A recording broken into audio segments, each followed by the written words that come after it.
नमस्कार, मैं हूं शम्स तहर खान और आप देख रहे हैं वारदात।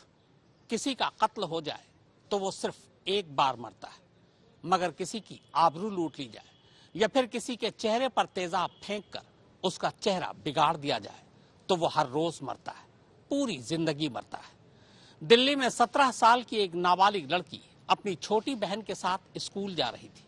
तभी दो लड़कों ने उस लड़की के चेहरे पर तेजाब फेंक दिया, वो भी सरेआम सरेराह।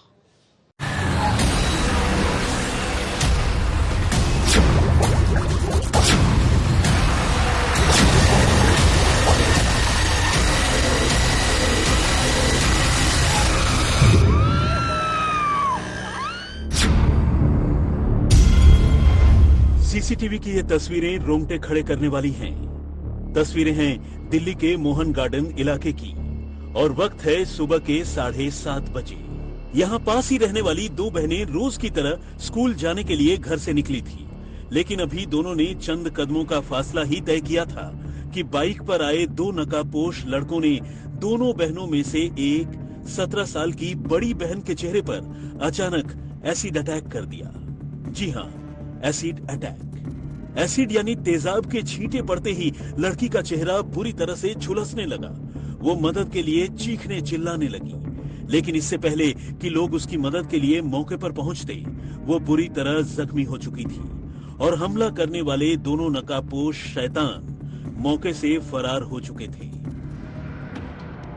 राजधानी की ये हालत तब है जब दिल्ली के बारे में ये कहा जाता है कि यहाँ की पुलिस 365 दिन और 24 घंटे हाई अलर्ट पर रहती है। सुप्रीम कोर्ट ने खुलेआम तेजाब की बिक्री पर रोक लगा रखी है। 18 साल से कम उम्र के किसी भी शख्स को यानी नाबालिगों को तेजाब की बिक्री की सख्त मनाही है।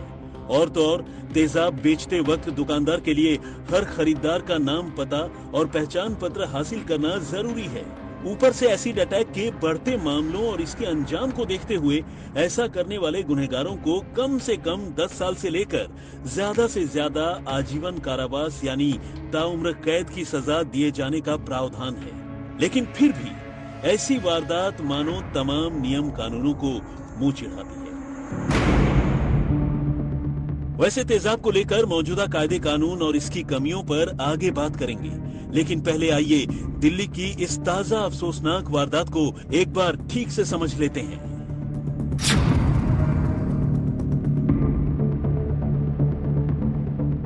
पीड़ित लड़की अपनी छोटी बहन के साथ स्कूल जा रही थी। वो 12वीं में पढ़ती है। उसकी उम्र 17 साल है, जबकि उसकी बहन 8वीं की स्टूडेंट है। लेकिन दोनों बहनों के आगे बढ़ते ही सामने से बाइक पर आए दो लड़कों ने बड़ी बहन के चेहरे पर अचानक तेजाब फेंक दिया। पीड़ित लड़की दर्द के मारे चिल्लाने लगी। आसपास के लोग इकट्ठा हो गए और छोटी बहन ने तुरंत घर लौटकर अपने माता पिता को पूरी बात बताई, मगर तब तक हमलावर फरार हो चुके थे।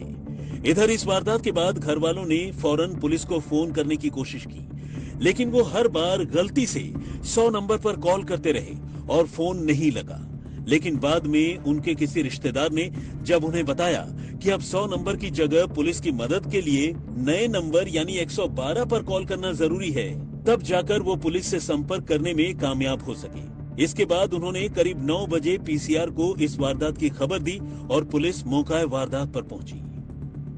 सुबह स्कूल ही जा रही थी, यही टाइम था, 7 साढ़े 7 का टाइम था बस।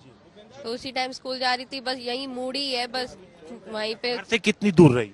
बस थोड़ी सी दूर थी, बस बस गली क्रॉस ही करी है उसने बस। उसके बाद आपको कब पता लगा और हॉस्पिटल कौन लेकर के आया? उसके फादर और नीचे वाले भैया थे जो पड़ोसी थे, वो लेके आए उनको। चेहरे पे फेंकते हुए, क्योंकि जो हमने सीसीटीवी देखा दो लड़के एकदम सामने से अपोजिट साइड से आ रहे हैं, उन्होंने फेंका है।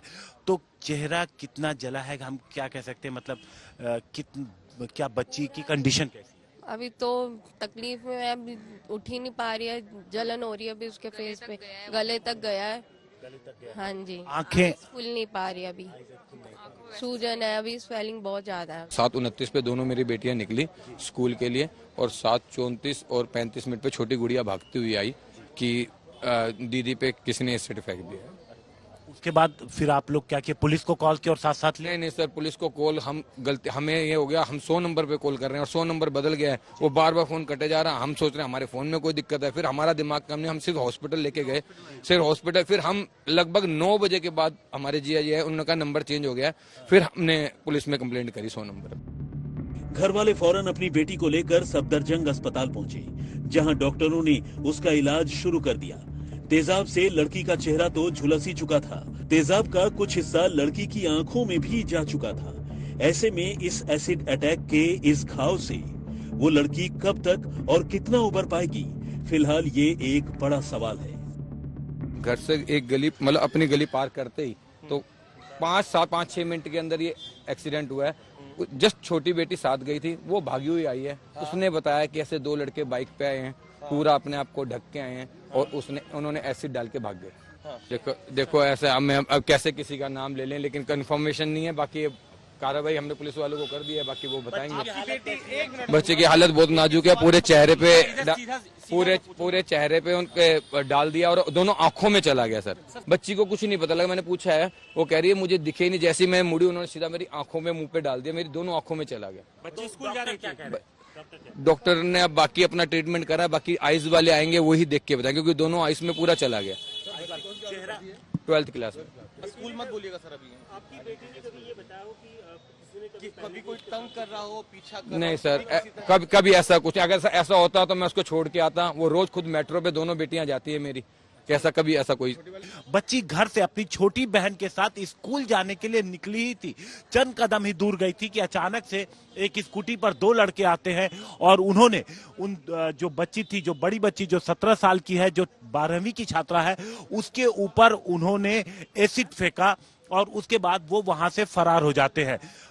छोटी बेटी दौड़ के घर पहुंचती है, घर पे उसके पापा थे, उन्होंने उनसे बताया कि किसी 2 लड़कों ने एसिड फेंक दिया है। इसके बाद जो फैमिली है वो 100 नंबर डायल कर रही थी, उन्हें 112 की जानकारी नहीं थी, लेकिन जब 100 नंबर नहीं मिला तो वो तुरंत बच्ची को हॉस्पिटल लेके आए। उसके बाद फिर पुलिस को इस मामले की जानकारी दी गई। पुलिस को सीसीटीवी मिल गया है, उस आधार पर पुलिस ने एक आरोपी को हिरासत में भी ले लिया है। पूरे मामले की जांच की जा रही है, पुलिस पता लगाने की कोशिश कर रही है कि आखिर वजह क्या है। हालांकि इस वारदात की खबर मिलने पर पुलिस ने फौरन मामले की जांच शुरू कर दी। इत्तेफाक से मौका वारदात से पुलिस को एक सीसीटीवी फुटेज भी मिल गया, जिसमें दोनों हमलावर लड़के लड़की के चेहरे पर तेजाब फेंकते हुए कैद हो गए थे। वैसे तो सीसीटीवी की ये तस्वीरें बहुत साफ नहीं हैं, लेकिन पुलिस को इन तस्वीरों से ही हमलावरों के बारे में लीड मिलने की उम्मीद है। पुलिस ने इस सिलसिले में घर वालों से पूछताछ करने के साथ साथ तेजाबी हमला करने के आरोप में 3 लड़कों को हिरासत में लिया है। ये घटना सुबह 7:30 बजे के आसपास का पाया गया, जब ये लड़की अपनी बहन के साथ जा रही थी।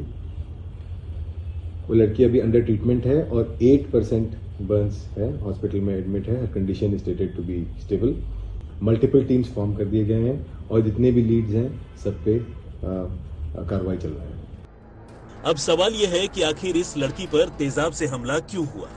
क्या कोई लड़का इस लड़की को परेशान करता था, उसे छेड़ता था या उसका पीछा करता था? हालांकि लड़की के घर वालों की माने तो लड़की ने उन्हें कभी ऐसी कोई बात नहीं बताई। ऐसे में सवाल यह है कि क्या बगैर किसी रंजिश के भी कोई ऐसा एसिड अटैक कर सकता है? कहीं ऐसा तो नहीं कि लड़की बेशक छेड़छाड़ का शिकार हो रही हो, लेकिन उसने अपने घर वालों से इसका जिक्र न किया हो। इस वारदात को देखकर इतना तो साफ है कि लड़के हमला करने के लिए पहले से ही मौके पर उसका इंतजार कर रहे थे, यानी उन्होंने हमले से पहले लड़कियों के रूट की रेकी भी की थी। या फिर कहीं ये हमला मिस्टेकन आइडेंटिटी जैसी कोई वारदात तो नहीं है, जिसमें हमलावर लड़के शिकार तो किसी और लड़की को बनाना चाहते थे, लेकिन उन्होंने पहचानने की गलती के चलते लड़की पर ही तेजाब फेंक दिया। फिलहाल इस मामले से जुड़े कई सवाल हैं, जिनका जवाब पुलिस को ढूंढना है। पुलिस फिलहाल सीसीटीवी तस्वीरों के सहारे जहां हमलावर लड़कों की पहचान करने की कोशिश कर रही है, वहीं वो उस इलाके में वारदात के वक्त एक्टिव मोबाइल फोन नंबरों की भी स्कैनिंग कर रही है, ताकि उनमें से गुनहगारों का नंबर फिल्टर कर उन्हें पकड़ा जा सके। पुलिस लड़की से पूछताछ कर ऐसे हमलावरों के बारे में जानकारी जुटाना चाहती है, क्योंकि कई बार ये देखा गया है कि लड़कियां अपने साथ हो रही ज्यादती की बात घर वालों से बताने से झिझकती हैं। और अंजाम ऐसे हमलों की सूरत में सामने आ जाता है। एक आरोपी को डिटेन किया है, पुलिस ने हिरासत में लिया है। कह रहे हैं कि जानते थे पहले से। क्या कभी बच्ची ने कोई शिकायत की? आप लोगों ने कभी कोई पुलिस से शिकायत की? शिकायत नहीं करी, कभी भी नहीं बताया। वो बस पापा से जो कहती थी, स्कूल की सारी बात शेयर करती थी बस। हाँ जी। अब सवाल एसिड अटैक यानी तेजाब से होने वाले हमलों से निपटने के लिए मौजूदा कानून के संबंध में। तो आपको बताएं कि पहले एसिड अटैक को लेकर अलग से कोई कानून नहीं था, यानी ऐसे हमलों पर आईपीसी की धारा 326 के तहत गंभीर रूप से जख्मी करने का केस दर्ज होता था। लेकिन बाद में कानून में 326A और B की धाराएं जोड़ी गई, जिसके तहत तेजाबी हमला करने के मामले को गैर जमानती अपराध माना गया और गुनहगार को कम से कम 10 साल और ज्यादा से ज्यादा आजीवन कारावास की सजा देना तय किया गया। इसके अलावा उससे जुर्माना वसूल कर पीड़िता की मदद करने का भी नियम बनाया गया। इसी तरह आईपीसी की धारा 326B के तहत अगर किसी को तेजाब से हमला करने की कोशिश करने का गुनहगार पाया जाता है तो भी उसके खिलाफ गैर जमानती मुकदमा दर्ज कर उस पर कार्रवाई किए जाने का प्रावधान है। हमले की कोशिश करने पर भी कम से कम 5 साल की सजा और जुर्माने का नियम है। यानी इस लिहाज से देखा जाए तो ये कानून काफी सख्त है, लेकिन शायद लोग इतनी आसानी से सुधरने वाले नहीं हैं। हिमांशु मिश्र, मनीषा झा और चिराग गोठी के साथ सुप्रतीम बनर्जी, दिल्ली, आज तक। यूं तो एसिड अटैक को लेकर कुछ मामलों में उम्र कैद तक की सजा है, मगर हकीकत यह है कि यह सजा अमूमन मिलती नहीं है। बस चोट पहुंचाने या जख्मों को आधार बनाकर मामूली सजा पर ही लोग छूट जाते हैं। हालांकि इसका दूसरा पहलू यह है कि एसिड अटैक की शिकार लड़कियां पूरी जिंदगी एक जिंदा लाश की तरह जीती हैं।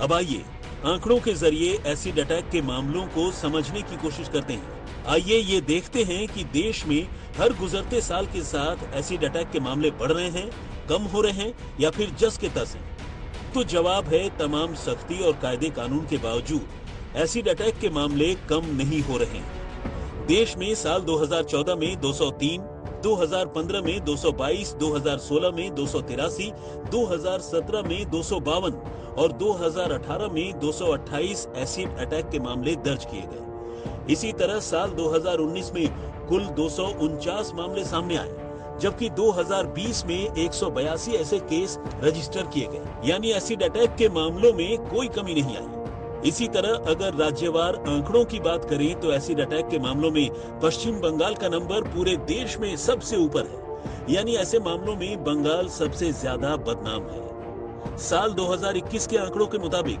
देश में 30 वारदातों के साथ पश्चिम बंगाल नंबर 1 पर, 18 मामलों के साथ उत्तर प्रदेश नंबर 2 पर, 8 मामलों के साथ दिल्ली नंबर 3 पर, 7 मामलों के साथ असम नंबर 4 पर और 6 मामलों के साथ गुजरात और हरियाणा 5वें नंबर पर हैं। और ये आंकड़े कहीं न कहीं इन राज्यों की लचर कानून व्यवस्था की तरफ इशारा करते हैं। सुप्रीम कोर्ट ने एसिड अटैक के बढ़ते मामलों को देखते हुए अब से कोई 9 साल पहले तेजाब की खरीद बिक्री को लेकर भी कुछ नियम बनाए थे, लेकिन सच्चाई यही है कि इनमें से ज्यादातर नियम कागजों पर ही हैं। यानी पुलिस और दूसरी एजेंसियां इन नियमों की रखवाली के मामले में ढीली हैं और इन नियमों के पालन में लोगों का रवैया भी बेहद काहिली भरा है। नियम के मुताबिक 18 साल से कम उम्र के किसी भी इंसान को तेजाब की बिक्री नहीं की जा सकती। दुकानदार के लिए तेजाब बेचने के लिए ग्राहक का रिकॉर्ड रखना जरूरी है। तेजाब बेचते वक्त खरीदार के आई कार्ड की कॉपी रखना जरूरी है, जिसमें उसके घर का पता भी होना चाहिए। ग्राहक से तेजाब खरीदने की वजह पूछना भी जरूरी है। उसे रजिस्टर पर दर्ज करना है। दुकानदार के पास तेजाब का कितना स्टॉक मौजूद है, इस बात की जानकारी भी प्रशासन के पास होनी चाहिए। इसके अलावा जिन अस्पतालों, एजुकेशनल ऑर्गेनाइजेशन और लेबोरेटरीज में तेजाब का इस्तेमाल किया जा रहा है, उनके लिए इसके इस्तेमाल का लेखा जोखा रखना भी जरूरी है। मगर अफसोस, ज्यादातर नियम कानून कागजों पर ही है। कंसंट्रेटेड तेजाब धड़ल्ले से बिक रही है, वरना ऐसी वारदातें कहाँ मुमकिन है। दिल्ली महिला आयोग पिछले कई सालों से बार बार रिकमेंडेशन दे रहा है, नोटिस इश्यू कर रहे हैं, समन्स इश्यू कर रहे हैं कि कब रिटेल सेल ऑफ एसिड को बैन करोगे।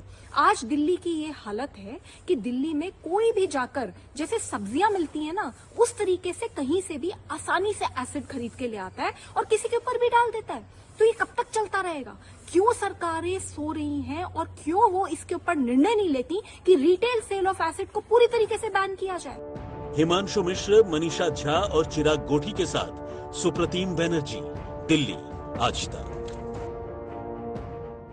तो वारदात में फिलहाल इतना ही, मगर देश और दुनिया की बाकी क्राइम की खबरें अब सिर्फ देखें ही नहीं बल्कि पढ़ें भी। www.crimetak.in पर।